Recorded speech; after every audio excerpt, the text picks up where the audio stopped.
各位粉絲聽眾，你哋好啊！我用咗3日咧，整咗個宏福苑大火慘劇嘅關聯表，全國關聯表啊！呢個關聯表係我咧為全香港市民去做嘅。好處就係你睇住個表就可以好快去了解到成件事嘅所有關聯嘅組織或者人士啊。點解要咁關注呢件事啊？因為呢件事咧係一定同你有關，只要你身住香港啊。第二樣嘢之後講嘅內容全部都係圍繞住呢個表，所以你睇到呢個表呢係好方便嘅，對於你了解呢件事同埋呢，我主要嘅分享內容呢係對你非常之有用㗎，記得幫忙點讚 subscribe，OK？ 跟住呢，主要係講嗰啲職能啊，咁你就會好明白呢件事啊。你睇到最尾就會知㗎啦。我哋快啲開始宏福苑慘劇事件簿。首先要講下屋宇署，屋宇署咧就實行咗一條強制驗樓計劃嘅條例啊。條例係乜嘢？本台主要噏重點嚇，如有興趣可以全部截圖慢慢睇，或者慢速用 YouTube 功能啊。總之本台宗旨係知多啲係醒啲，記住呢篇對你非常之重要啊。重點開始。屋宇署根據強制驗樓計劃，樓齡達30年或以上嘅私人樓宇啊，咁就需一定要強制驗樓啦。最底就話咧有關業主即係全部業主需委任一名註冊承建商，即係工程公司去做嗰啲外牆維修啊，諸如此類嗰啲嘢啦。呢個事件簿即係話宏福苑要做一個外牆維修，屋宇署咧呢個重點職能喺呢件事裏邊咧就係強制驗樓計劃啦，咁檢控違例嘅人士啦，如果啲業主唔做啦，咁下一個重點就係執法要監管屋宇署處理市民嘅舉報個案啦，並要求業主採取行動啦。呢個行動即係揾承建商做啦，咁仲有檢控違例者咧，對其施加罰款或監禁啊，即係如果承建商有違例就去罰佢啦。咁重點嚟啦，喺強制驗樓大維修期間呢，屋宇署會檢查施工地盤嘅防火設施施工地盤嘅防火設施，話呢句勁啊，以及承建商使用嘅材料係咪符合咧阻燃要求，例如棚網係嘛，膠板等，發泡膠一定唔得噶啦，係嘛，易燃噶嘛。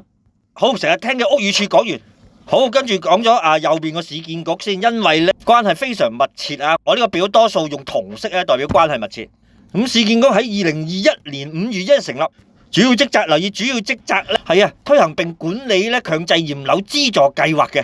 話呢個緊要啊，向立法會問責嘅，市建局需向立法會議員負責。介紹完算呢個係收標書嘅，一陣再解釋，好緊要嘅嚇嘛。下一點，跟住呢段咧就係兩者之間嘅分別。到重點法例就係呢個強制驗樓計劃係2011年6月29號制定，即係立法啦。2012年6月30號正式全面實施啊！好快講埋呢個立法就係由立法會立法啦，議員咧就提出呢個表決，跟住即係投票表決啦。跟住區議員咧就落區就做實務嘅，即係舉例接觸居民聽佢哋意見幫下佢哋點。咁立法有重點，記住啲議員就係動議法案予以二讀啦，跟住三讀啦，重點就係表決啦。簡單我理解就係成班議員同唔同意呢個法案呢個立例。舉例頭先嗰個咩強制驗樓計劃大部分同意嘅支持嘅，咁咪通過咯咁樣。好，另外如果我有錯有更正咧，會喺描述嗰度更正翻改翻嚇。繼續下一點。到議員議員做乜嘢嘅咧？主要職責包括制定、修改和廢除法律。嚟一點，你個黨派議員越多喺立法會，咪越有利咯。對一啲你嘅政黨好想通嘅法例，咪好有利咯。議員越多。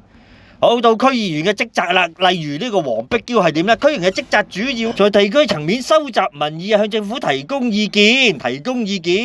簡單總結即係落區做實務做嘢啦，即係關心嗰啲區嘅居民啦，聽佢意見啦，幫佢解決問題。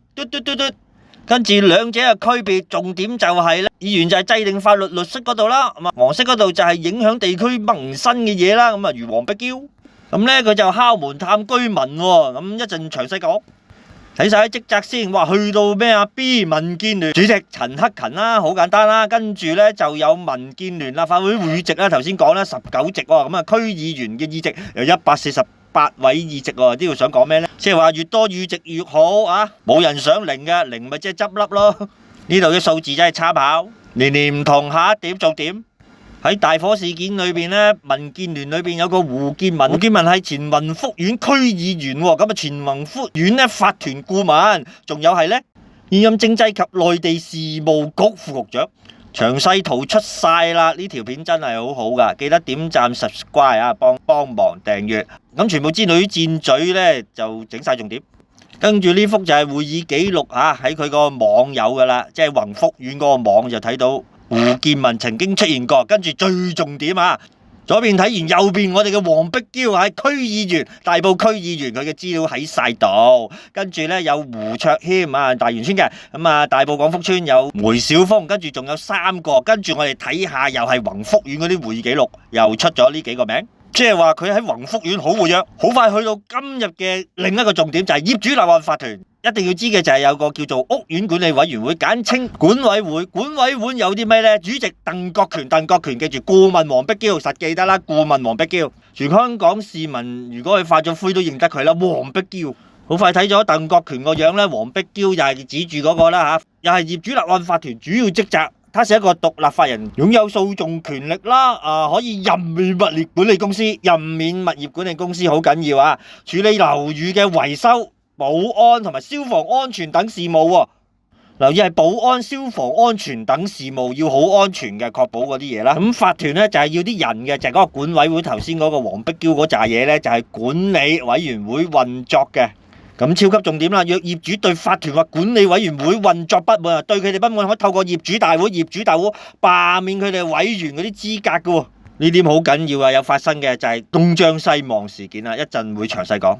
睇埋呢個重點就係法團嘅權力由管委會嗰啲人執行啊。咁主席頭先講咗啦，鄧國權啊，記得佢。呢個圖都係管委會重要職責啦，又有維修事宜啦，呢個係重點啦。喺呢件事嚟講。跟住就係業主立案法團同埋管委會嘅關係，簡單嚟講啦，管委會係由業主大會選出嘅委員啦，成班人咁樣啦，佢哋負責乜嘢呢？就如更換物業管理公司好緊要啊，工程招標好緊要啊，成日聽嘅招標係由主立案法團去管理啊，即係喺管委會裏邊有啲人去管理啊，明白呢點下一點？簡單一句，有法團就有管委會。再唔明重點就係管委會負責日常決策啊嘛，並監管管理公司嘅運作，就係呢點就得啦。管理公司都係佢負責嘅啊。跟住就係本篇超級重點啦，就係將建議提交業主大會。開業主大會做乜嘢呢？就成班係決議方案提交俾全體業主，就喺業主大會就投票表決，大家明㗎啦嚇。越多人投票支持某樣嘢就會通過，好簡單。跟住兩段資料，有興趣慢慢睇。最主要呢，就係頭先到管委會主席啊，佢主席做咩呢？就主持喺個主持咁啊，嗰個委員會會議成日見到嘅啦。一陣 OK，知道呢點先，即刻見到啦，係咪啊？宏福苑業主立案法團下低咪咩咯？管委會咯。所以今集有我個圖，有我啲表呢，就完全明白晒啲架構，好簡單嘅。繼續。今次大火相關人員出現喺宏福苑個業主立案法團管委會嘅裏邊，日期頭先嗰度綠色指住啦，跟住呢，就係見到主席出現呢，就喺鄧國權啊，紅色箭嘴指住啦，跟住大家最關心嘅黃碧嬌啦，咁啊揾個背脊得住你嗰個啦，走架唔唞嗰個黃碧嬌議員啦，跟住仲有2個綠色箭嘴，頭先喺個表出現過㗎，前邊嗰個表嚇，民建聯嗰度啊，繼續下一點。以上嗰啲出席 list 呢，喺佢個網站揾到嘅。本台幫大家揾埋啦，好快跟住睇物業管理公司啦，業主立案法團揾咗啲物業管理公司，頭先睇咗啲功能啦、職能啦，跟住呢個名叫做呢間就係智邦興業管理公司宏福苑管理處，大家好聰明啦，跟住就係職責啦，職住就係紅色啊，巡查及監管啊，係咪？以保障住戶安全啦，確保消防設備正常運作，呢個一定係重點啦，係咪？又超級重點嚟啦！顧問公司揾顧問公司做工程，係鴻毅建築師有限公司顧問公司，負責收集建築公司嘅投標。今次宏福苑有57間工程公司投標啊！咁大火之後呢，董事吳耀同埋董事黃合賢呢被拉啦，咁啊告佢哋誤殺，由 ICAC 廉政公署捉咗佢2個呢，就告佢哋貪污啦，查佢哋啦，咁同埋呢告佢哋誤殺。咁咧，鴻毅建築師有限公司就做咗，當然係嗰個顧問報告啦，交俾管委會，即係黃碧嬌嗰班人去審批，同埋咧交咗俾市建局嘅，係啦，鴻毅建築師有限公司嘅資料啦，又係喺宏福苑業主立案法團嗰個網友啦。跟住咧，第二大重點就係承建商啦、工程公司啦。呢個宏業建築工程有限公司，宏業建築工程有限公司報咗一個3.3億嘅天價維修，成日聽㗎啦，3.3億喎，大佬！大火發生後咧，左邊嘅董事3名咧都係告佢誤殺，咁有牽涉啲會計啦，有機會係做假帳啦，查緊啊 ICAC 好嗎？2.1啦，呢間宏業建築咧上邊嗰啲報價有1.5億啫嘛，大約咁啊，佢下邊就2.98，大概挨近3億喎，大佬多1倍喎，但係佢中咗標，明唔明啊？跟住蘇咗咧，宏業建築咧犯過好多錯誤嘅喎嚇，要罰款嘅喎，劣跡標炳。問題就係咧，主立案法團嘅業委會就居然唔揀個1.5億，同埋咧唔揀一間咧公司係信譽好啲嘅嘛嚇，1.5億嗰間咪都幾好啊，咁啊一定好過宏業建築啦，偏偏就係揀咗宏業建築又差，過往做啲工程又違規，搞錯啊大佬，係咪啊？呢 point 咪就係話懷疑牽涉到顧問公司同埋呢個承建商啊，宏業建築係咪有貪污呢？即係成日聽大圍標嗰啲嘢啊！咁而家由 ICAC 去查緊佢哋係咪貪污啦嚇，咁想告佢哋誤殺罪，梗係要啦，100幾條人命啊！OK， 講翻關聯圖先，收翻啲情緒，做埋條片先。多一句咧，對於呢件事其實好嬲。跟住翻去紅藝建築師有限公司，咁佢哋睇完57個投標標書。最後做咗一個咧總結嘅顧問報告，推薦呢個宏業建築俾管委會睇咗啦。超級嘅重點就係呢個黃碧嬌啊，身為法團顧問都係揀一個3.3億嘅宏業建築，真係匪夷所思啊！我哋睇下啲圖片，呢啲咧就係佢擺街站咧推廣呢個大維修。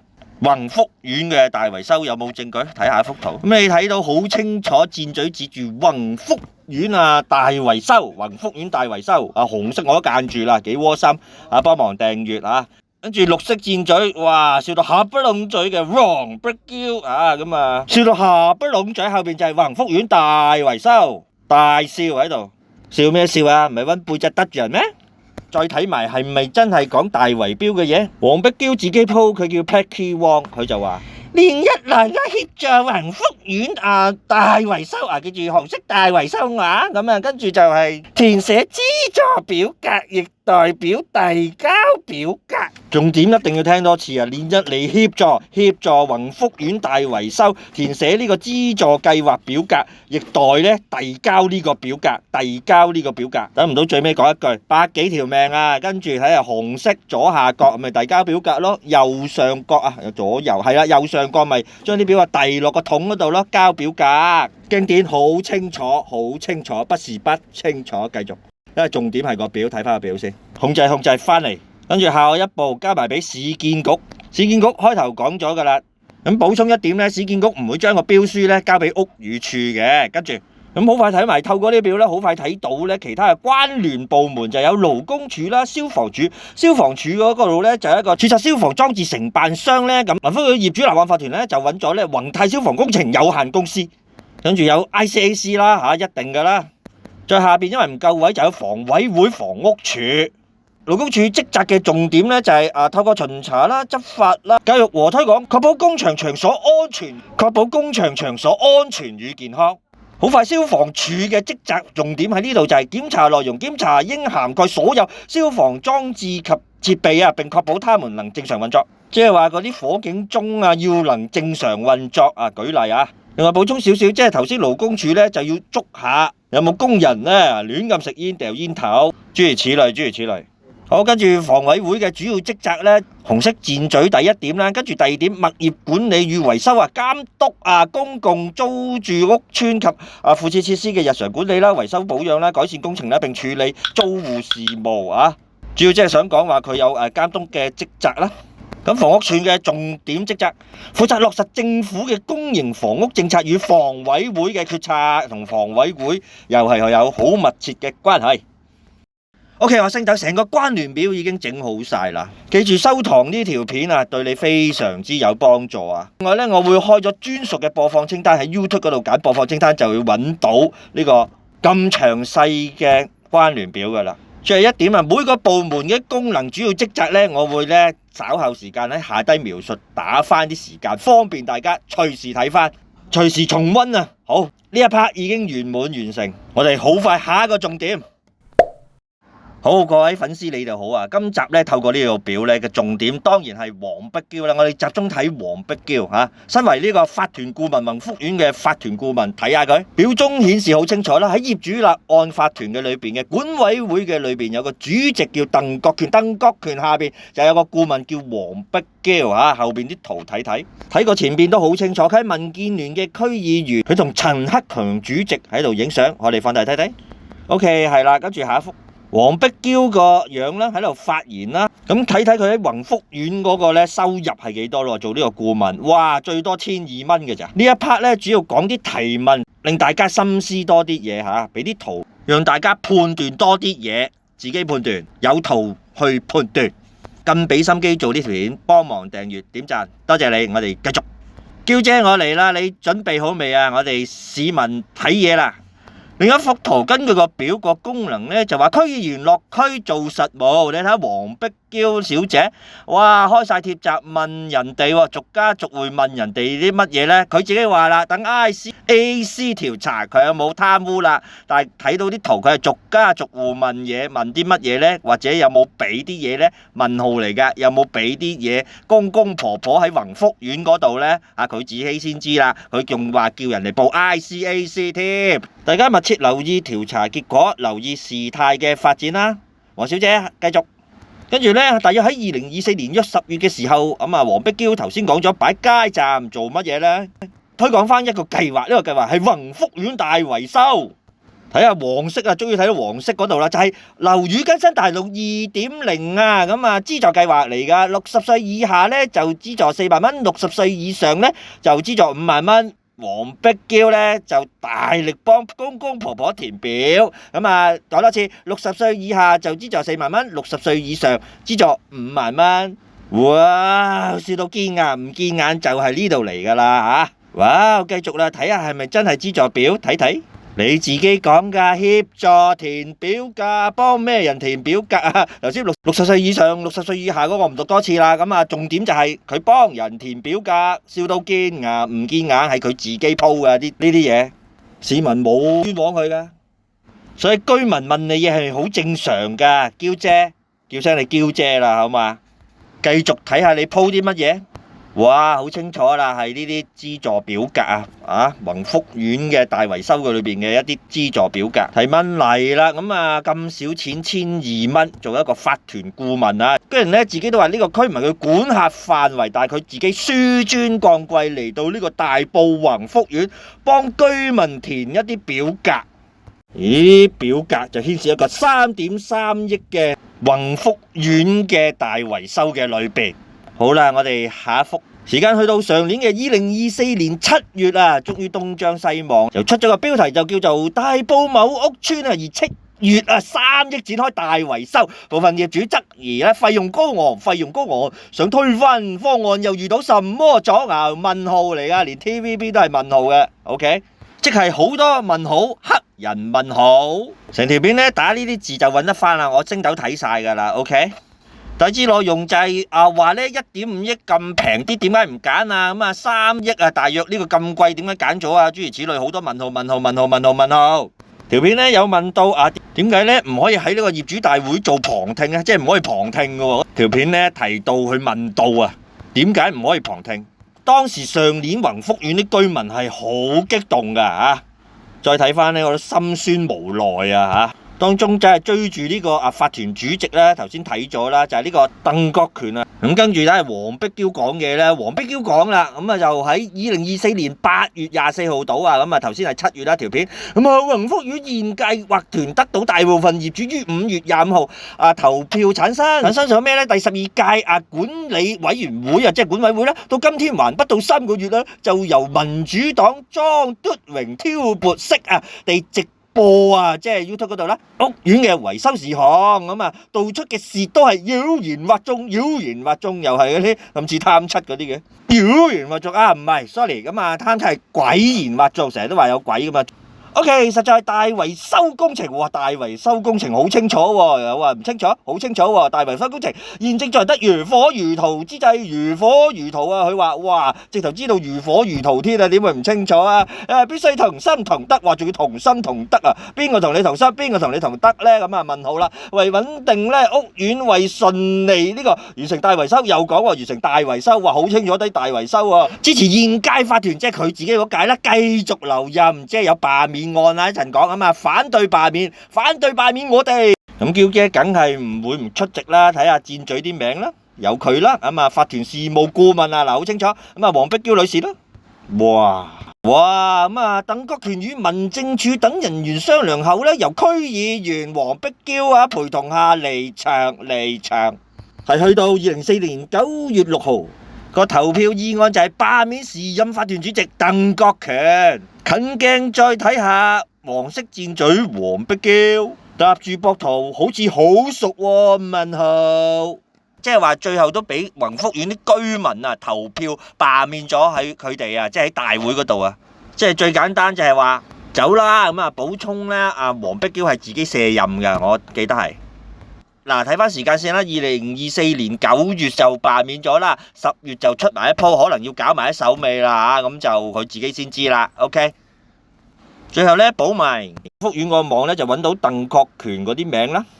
到下一個資料啦，就宏福苑啦，咁啊睇到啦，鄧國權啦，跟住又睇到啦，哇，黃碧嬌議員啦，哇 ，OK， 黃碧嬌咧東張西望事件簿講完。咁喺新法團成立咗約1年之後，即2025年11月26號，大火嘅慘劇發生。